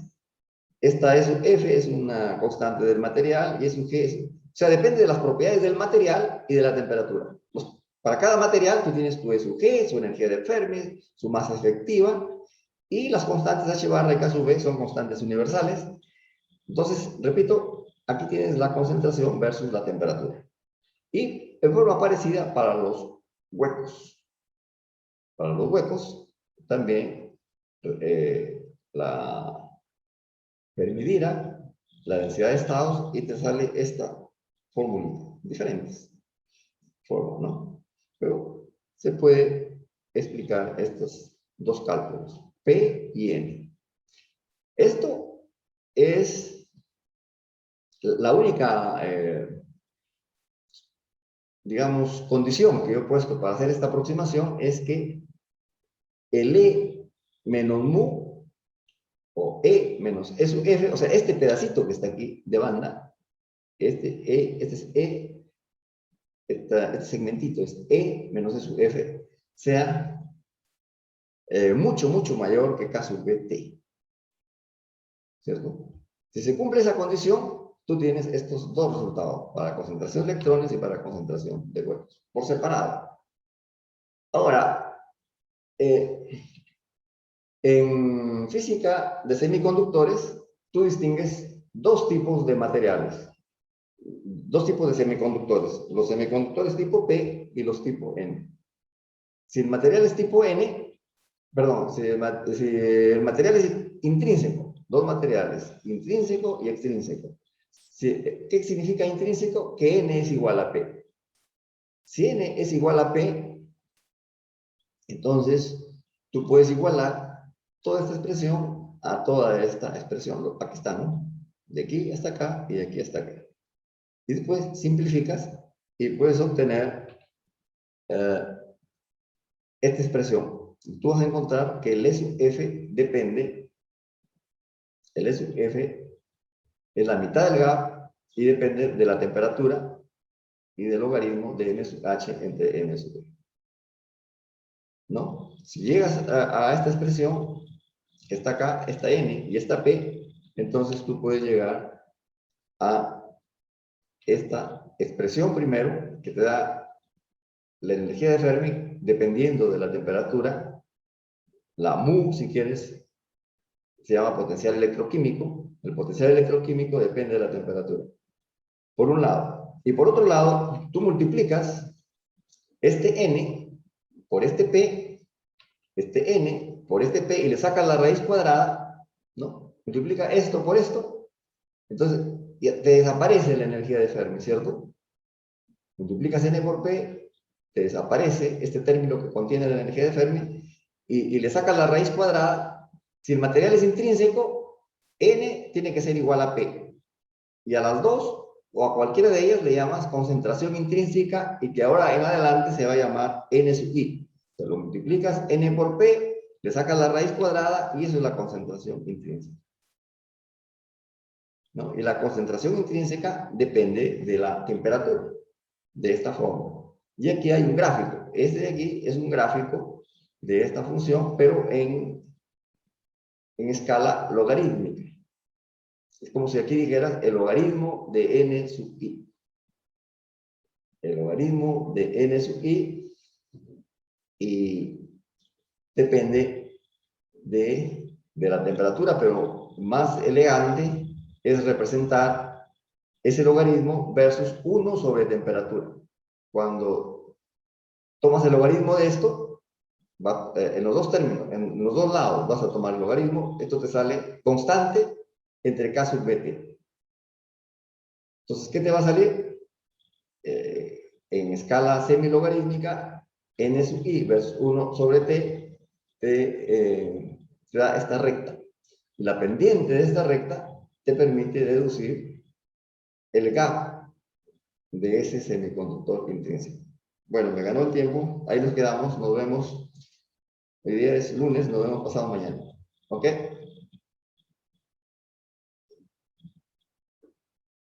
Ok. ¿Alguien Hasta quiere decir luego, algo? profe. Ah, bueno. Nada, ya. Chao, profe. Nos vemos el miércoles. Hasta luego.